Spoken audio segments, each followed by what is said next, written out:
My family kicked me out on my birthday after I refused to pay my brother's $100,000 debt.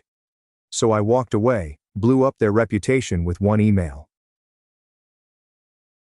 "Happy birthday, Liam," my mother began, her voice upbeat and phony, as if she hadn't just guilt-tripped me an hour before for not volunteering to pay off John's vehicle loan. I sat at the end of the dining table, a slice of store-bought cake in front of me, and half-melted wax dripped from a crooked 30 candle. My father slouched across from me, one arm lazily stretched over the chair and the other holding a beer. My brother John, 28, unemployed and evidently averse to responsibilities, was scrolling through his phone with one hand while messaging with the other, using his new iPhone, which I had purchased. So I said, clearing my throat. My heart was racing, but I tried to remain calm. "We need to talk about the money." Dad grunted. Mom blinked. John did not look up.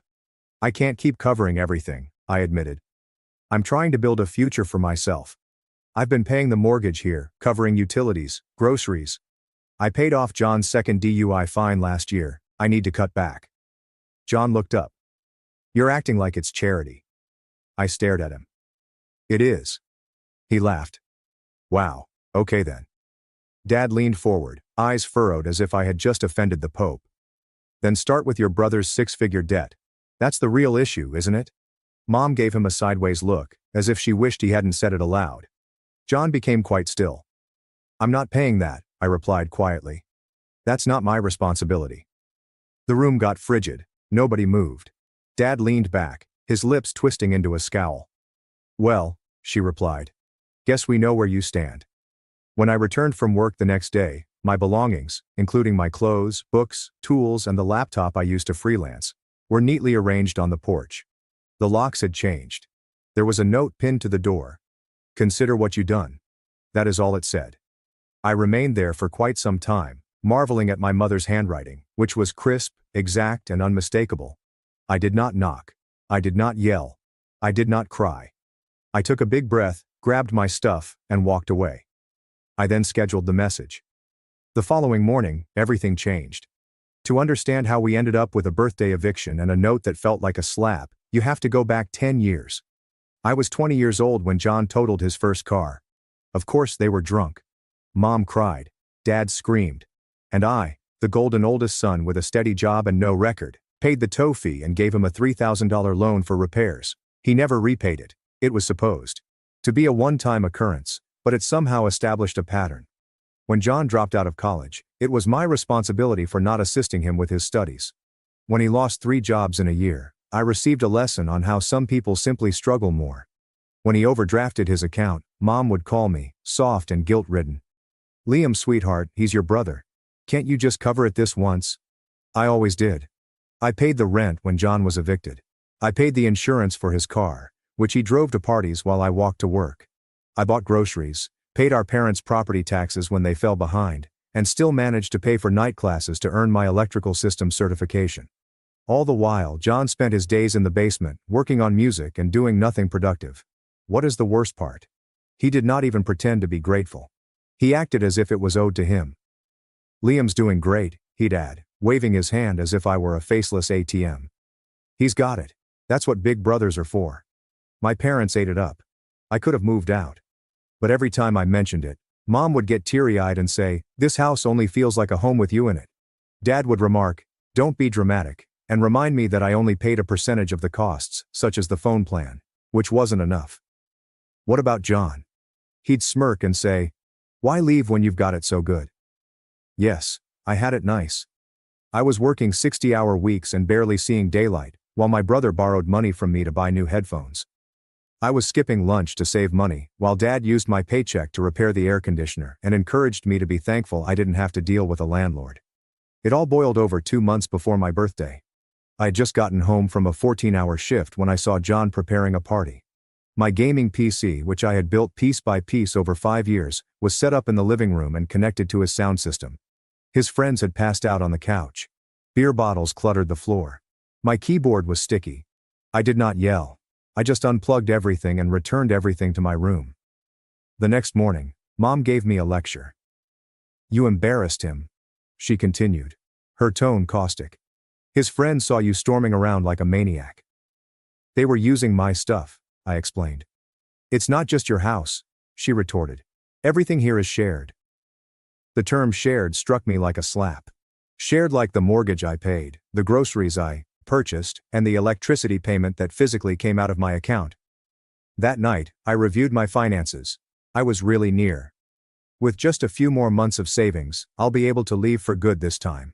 Then John had a wonderful new business idea: cryptocurrency trading. He invested $25,000 from his school loans, which he had no intention of repaying, and lost everything in 2 weeks. He blamed the app, the market, and his buddies. He then turned to me. "You could spot me 10 grand, he remarked, as if he were requesting a ride to the shop. Just to get me back on track." I laughed. And for the first time in years I declined. That's when the tone changed. I wasn't dependable anymore. I was selfish, ungrateful, elitist. "You think you're better than us now?" Dad inquired one night after supper. "Just because you've got a little money in the bank?" "I'm not better," I said. "I'm just tired." The next morning, John sent a tweet that he assumed I wouldn't see. It said, "Some people only give when they believe they can control you. Cut them off and let their true face appear." He received over 300 likes. I didn't say anything. Then came my birthday, and I foolishly and naively believed that we may be able to keep things amicable. A calm dinner. A tiny cake. There's no drama. Instead, I faced an ambush. Dad kept his eyes on me the entire time, daring me to bring up money. John is cracking jokes about how I should open my trust money, which does not exist. Mom smiled too brightly, as if she could keep everything under control with enough forced enthusiasm. The dam broke when I eventually declared, "I can't keep paying for everything." "Then start with your brother's 6-figure debt," Dad remarked, not as a joke or a challenge but as an expectation. And when I replied no, they did not dispute.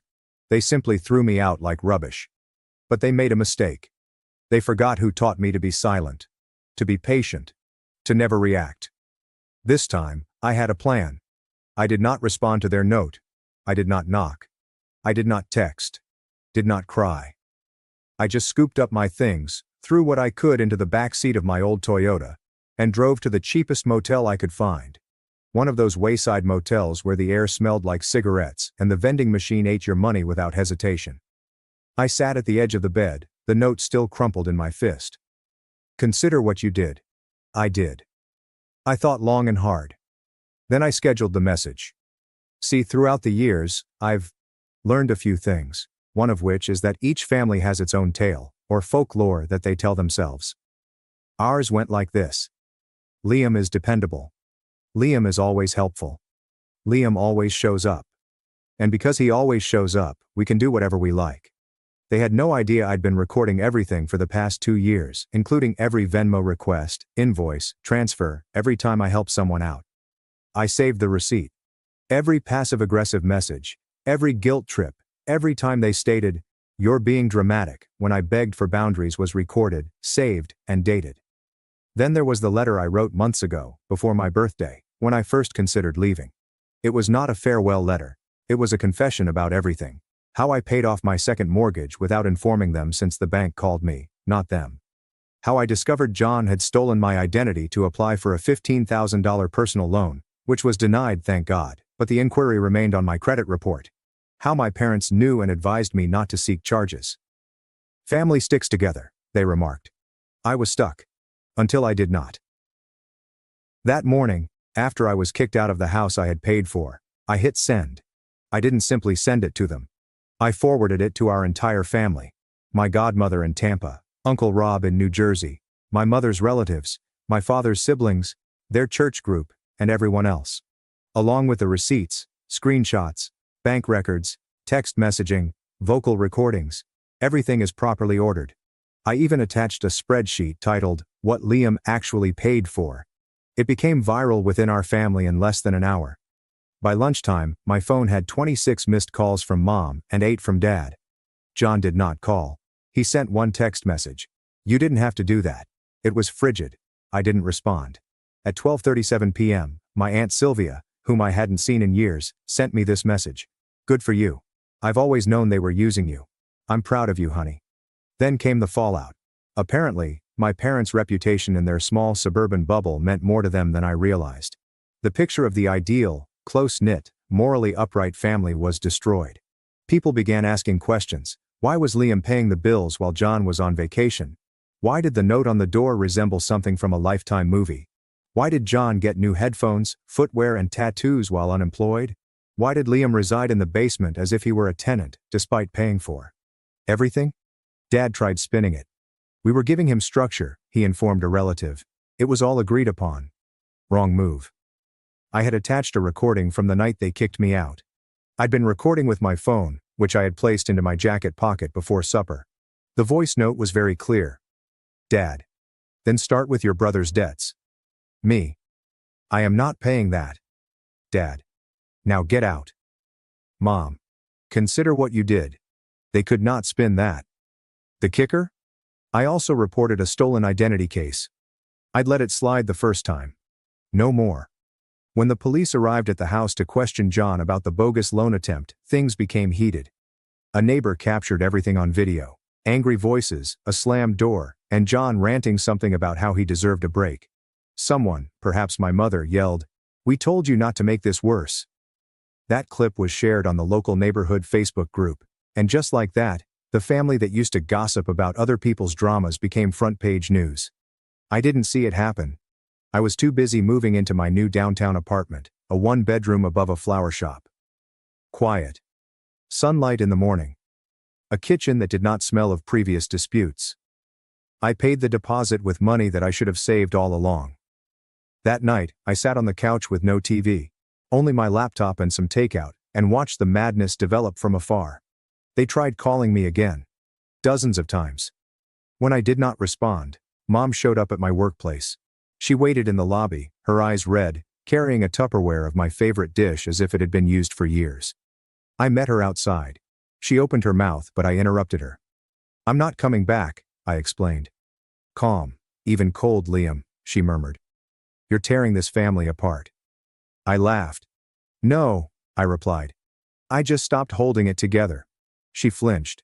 And for once, I did not feel guilty. That was the moment everything changed. Not only the familial dynamic. I could finally see them clearly. Not like powerless parents. Not as a struggling brother. But as people who had made decisions repeatedly, they were now experiencing the repercussions. It's strange how silence can seem louder than screaming. For the first time in my life, I wasn't woken up by the sound of John's music rattling the drywall, or Dad throwing a tantrum while wearing a polo shirt. I wasn't avoiding Mom's passive-aggressive moods, waiting for the next emotional minefield. Instead, I experienced quiet. In the morning, I made coffee without checking to see if someone had used the last of the milk. I could leave my wallet on the counter without worrying that it would go gone. I wasn't required to justify every purchase, boundary, or breath. Nobody asked for money. Nobody requested explanations. Nobody texted me just to manipulate me. It was unsettling at first. I kept expecting the silence to cease, as if I'd walk in the door and find John sprawled on my couch, shoes on the cushions, begging if I could locate him again.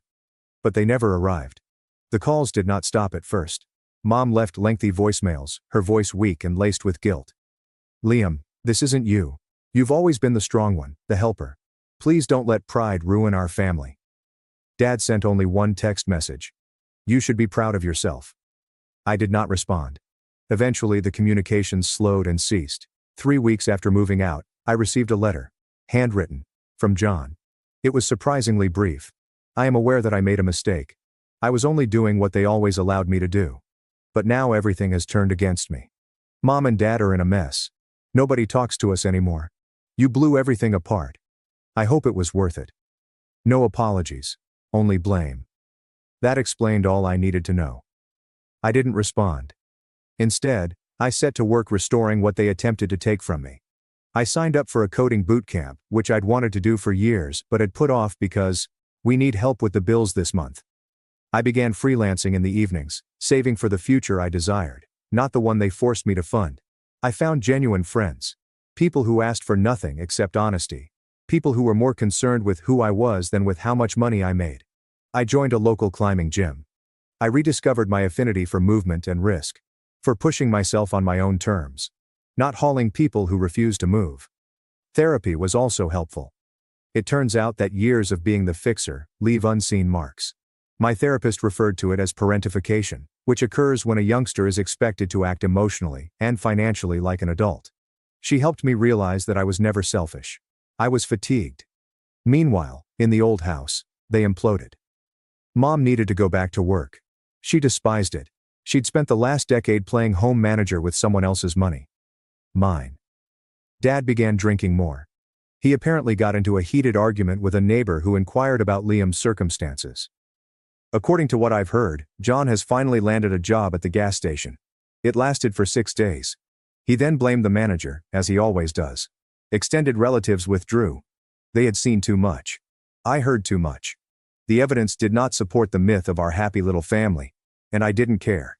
For the first time in my life, I wasn't attempting to repair it. I did not go to Thanksgiving.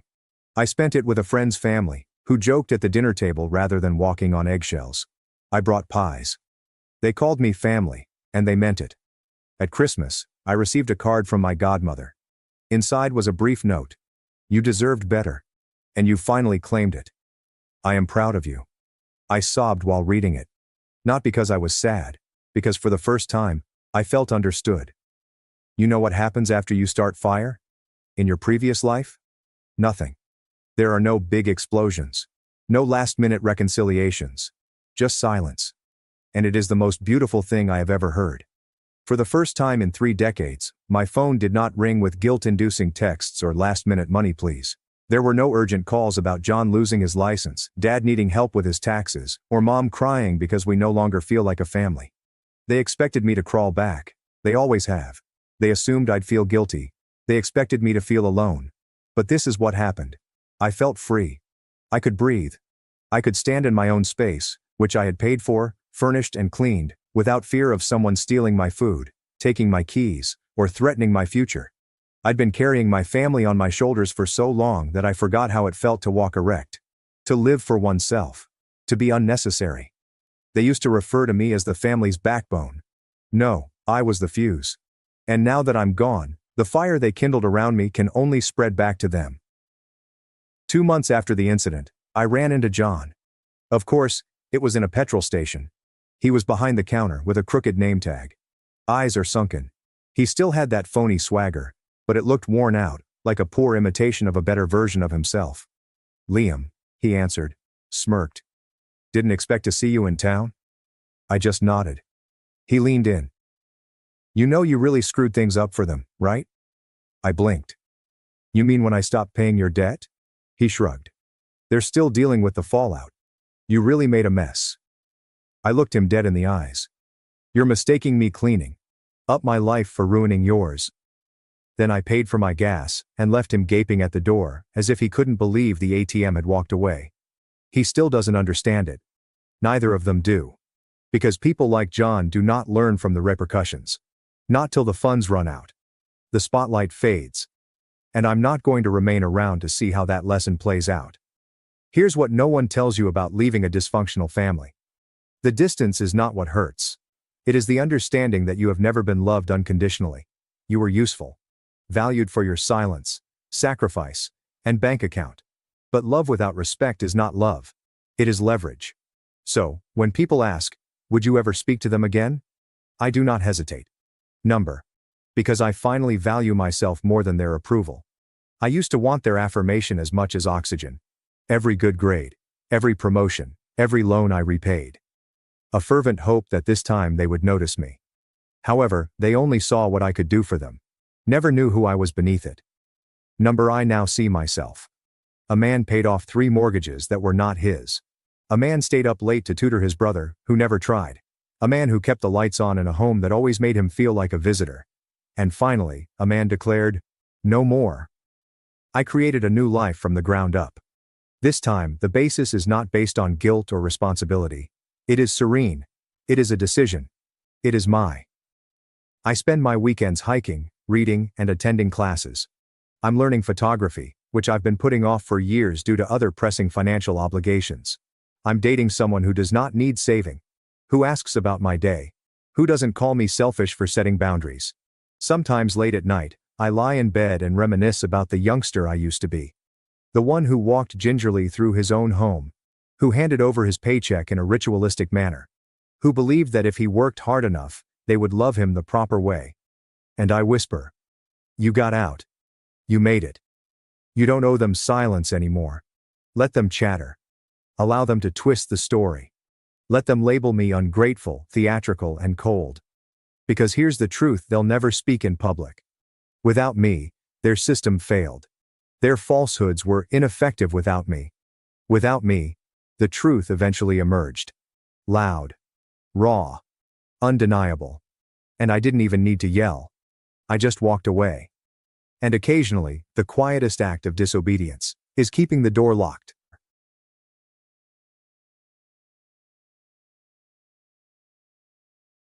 Yep. And you become objective.